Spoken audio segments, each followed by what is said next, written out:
O Fé na Estrada segue em São Luís, capital do Maranhão. Nossa visita de hoje é na única igreja que homenageia São Pantaleão em todo o Brasil. Uma história que começou em 15 de junho de 1780. A igreja de São Pantaleão vai começar a ter a sua pedra fundamental por volta do ano de 1700, final do ano 1700. Depois dos anos 1800, nós começamos então a construção de fato da igreja que leva décadas para ser entregue. Já em 1835, 15 de março, nós temos então a bênção e a dedicação da igreja. E 19 de março de 1835, a gente tem a primeira missa presidida pelo então bispo, à época responsável pela administração da diocese. A estrutura que nós tínhamos, a estrutura original de igreja, o que nós temos hoje, contemporaneamente, não há praticamente mais nenhuma similaridade entre elas. Se perdeu no tempo, justamente quando se tem o advento do Concílio Vaticano II, em que a igreja começa a passar por mudanças pastorais. Convenientemente, os padres da época pensaram então de aproveitar também para fazer uma renovação na estrutura da igreja que estava bastante comprometida. Só que essa renovação, na verdade, colaborou para a descaracterização do projeto original da igreja. A igreja, que antes eram 3 capelas, passou a ser uma só. Nós tínhamos 2 capelas laterais, o altar-mor com a nave central. Então, depois dessas 2 capelas derrubadas, nós vamos ter apenas uma igreja aos moldes europeus, quer dizer, nós temos um grande salão e um palco. E para a igreja, no caso, passa a ser então o espaço para a assembleia e o altar principal para a celebração da Santa Missa. O altar-mor também é desmontado, bastante comprometido pelo tempo, então ele é desmontado. Registros nós não temos dessa época, bem difícil época de fazer registros fotográficos, né? Então o que nós temos mais é registro oral.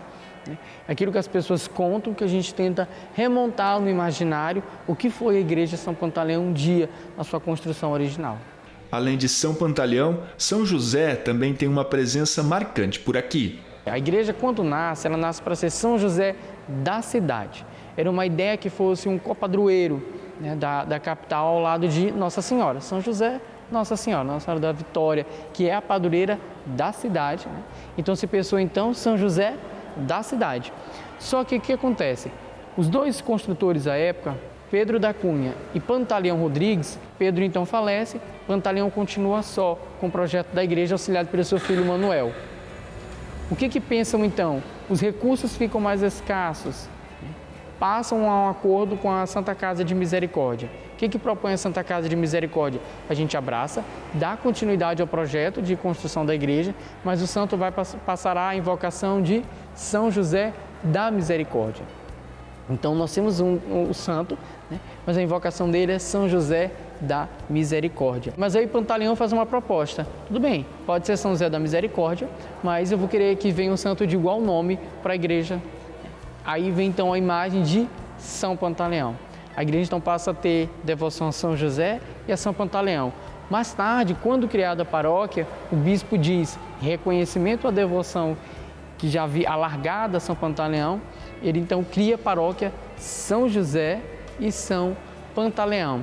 A ligação com a Santa Casa de Misericórdia é outro fato importante na história da igreja de São Pantaleão.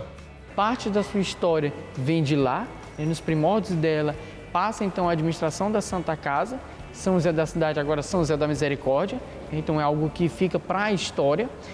Mas tem um outro ponto, que é a Roda dos Expostos, né? Que também funcionou na igreja de São Pantaleão. Então a Roda dos Expostos, que uma das mantenedoras era a Santa Casa de Misericórdia, guarda e conserva com isso essa ligação com a Santa Casa. O Santo Padroeiro, a Roda dos Expostos. Então a história de Santa Casa e Igreja de São Pantaleão são histórias co-irmãs, né? Caminham lado a lado. Entre o acervo de arte sacra da igreja, destaque para a imagem de Santa Severa.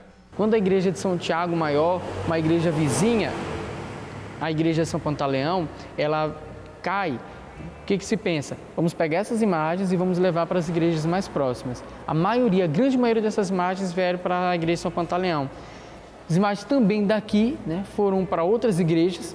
Esses registros, a maioria não foram feitos, infelizmente se perdeu também no tempo. Mas dessas imagens permaneceu uma muito importante, que é a imagem de Santa Severa. Uma santa que está na categoria das virgens, da igreja primitiva, assim como o São Pantaleão, e que uma época áurea já foi a maior festa que nós tivemos na cidade. Tinha devoção e patrocínio de Ana Jansen, que é um ícone da história ludovicense, tanto no campo da política quanto no campo da economia, uma mulher que protagonizou a política da sua época. Os campos econômicos ela tinha presença em quase todos, então ela tinha uma enorme devoção pela festa de Ana Jansen e foi ela que trabalhou ao lado da Irmandade de Santa Severa, na Arquidiocese de São Luís, no Regional Nordeste 5, na Igreja do Maranhão.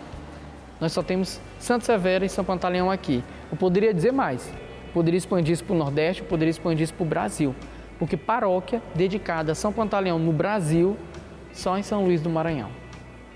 Devoção a Santa Severa em todo o país, devoção, não só com patrona, mas devoção só em São Luís do Maranhão, nesta igreja. Então é algo que eu tenho orgulho, que eu cativo na responsabilidade que tenho enquanto gerir a pastoral da paróquia ao lado do padre, ao lado do diácono, de conservar esse que é histórico, que diz muito da nossa devoção, diz muito da fé e diz muito também da nossa história enquanto ludovicense. A igreja faz parte da vida dos moradores da região desde a construção. Prova disso é a importância do relógio e do sino no dia a dia da comunidade. Na nossa igreja nós temos duas torres, né? Então as duas a princípio foram feitas para sinos, mas apenas uma ficou e a outra foi colocado relógio, que regia toda a vida no bairro. Hoje Rua São Pantaleão, mas antes bairro São Pantaleão.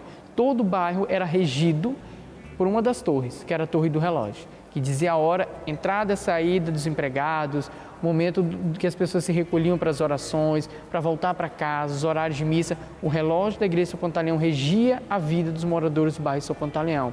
Havia uma regra para os sinos: os horários de missa, festas, ritos fúnebres, mas à época, ainda quando bem forte a ligação da igreja com a Santa Casa de Misericórdia, sempre que passava, que eles chamavam de presidente da mesa, que era aquele que administrava a Santa Casa, que administrava todos os patrimônios, quer culturais, quer estruturais que a casa administrava, quando o presidente da mesa passava em frente à igreja, precisava-se tocar o sino.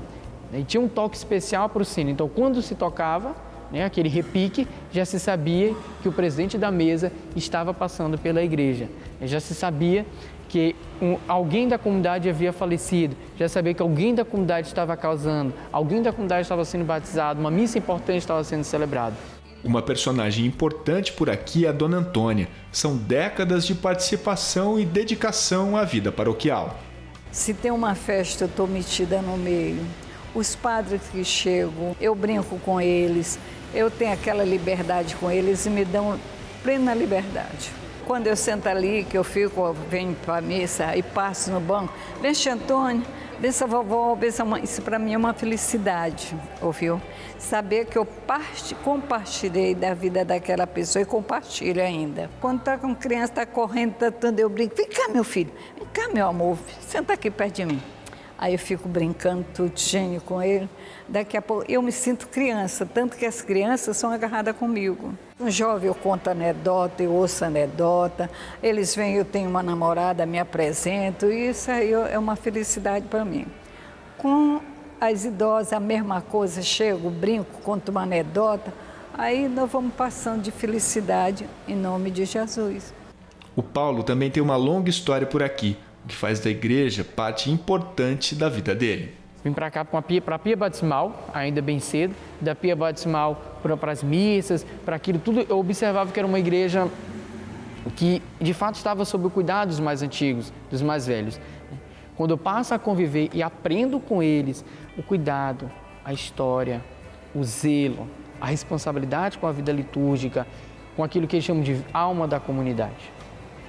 Isso é uma das coisas que mais fez mudar a minha forma de enxergar e de viver na comunidade. Então, eu hoje me sinto filho desta casa, um filho que não tem como se despedir dessa casa. Eu não consigo, por mais que as atribuições da vida, os compromissos profissionais, eles tomem tanto tempo, mas você cria, é uma cultura, né? E aí você, então, se desfazer daquilo que é cultura, daquilo que você não é possível. Então, eu sou Igreja São Pantaleão, para dizer que a Igreja São Pantaleão está em grande parte da minha vida, das minhas aspirações, daquilo que eu sou, da minha formação enquanto pessoa.